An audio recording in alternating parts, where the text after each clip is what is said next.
তো আমরা দেখতে দেখতে 2024 সাল কাটিয়ে ফেললাম, আসলো 25 সাল। এখন প্রতি বছরের নাই নতুন বছর উদযাপন করার নামে হাজারো প্রাণীদের কষ্ট দিচ্ছি বা ঘর ছাড়া করতেছি, জীবন নাশ করতেছি। তেমন একটা ভিডিও দেখুন। রাত্রে তো 12টার পর অবশ্যই হাজারো হাজারো পাখি, কি অবস্থা এই শীতে তাদের তো প্রাণ যেহেতু অনুভব তো আছে, শীত কষ্ট অনুভব আছে, মানে জীবন বাঁচানোর জন্য, জীবন বাঁচানোর উদ্দেশ্যে দিক বিদিক হয়ে দিক থেকে ওদিক ছোটাছুটি করতেছে। এখন আমরা কেমন মানুষ ভাই?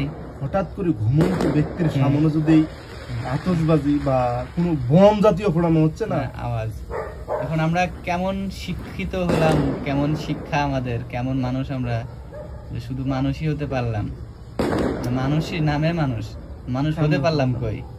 মানুষত্ব বোধ হারায় গেল আমাদের। প্রতি বছর এরকম কিছু না কিছু আমরা খবর পাই ঘটে, যে আতশবাজির কারণে এখানে আগুন লাগছে, এই ক্ষতি হয়েছে, সেই ক্ষতি হয়েছে। বিশেষ করে যারা পশু পাখি, যেমন পাখিরা রাত্রে তাদের নিরে, সবাই যেহেতু প্রাণ, তাদের তো অনুভব আছে, শীত আছে, কষ্ট আছে, তারা নিজের নির ছেড়ে দিক বিদিক হয়ে রাতের অন্ধকারে ছোটাছুটি করতেছে শুধু জীবন বাঁচানোর জন্য। ভাই ওই যে পাক বাহিনী ভিতরে ঢুকে গেছে, এরকম একটা অবস্থা।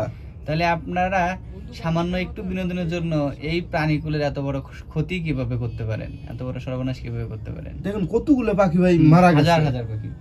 এটা কি মানুষের কাজ? দেখেন 144 ধারা জারি হওয়ার পরেও এরকম, আর যদি জারিটা না হইতো তাহলে কি হতো? আল্লাহ মাফ করুক, সবাইকে বুঝ দান করুক। আমরা যদিও মানুষ, তো মানুষত্ব বোধ আমাদের মাঝে নাই। আর আসলে মানুষত্ব বোধটা জাগ্রত করা খুব প্রয়োজন, শুধুমাত্র এ কারণেই না, মানুষের সাহায্য সহযোগিতা। ভাই এই হ্যাপি নিউ ইয়ার এটা পালন অনেকভাবেই করা যায়।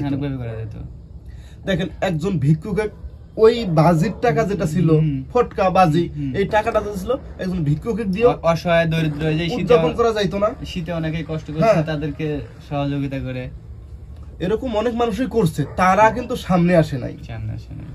ভাই আপনারা অন্যায় করছেন, প্রচুর অন্যায় করছেন, যে অন্যায় মানে নেওয়ার মতো না।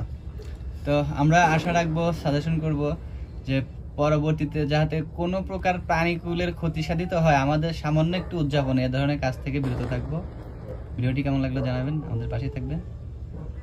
আজকের জন্য এই পর্যন্তই, সবাইকে আল্লাহ হাফেজ।